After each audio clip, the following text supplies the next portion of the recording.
Assalamualaikum.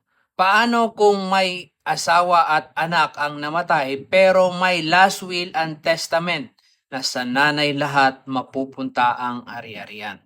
Hindi pwedeng sa nanay mapunta ang lahat ng ari-arian kahit may last will and testament pa ang namatay.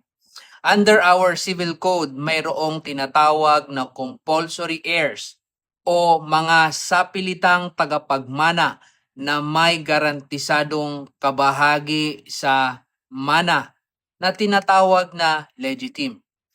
Kapag ang isang tao ay namatay na may naiwang asawa at mga anak, sila ang itinuturing na primary compulsory heirs.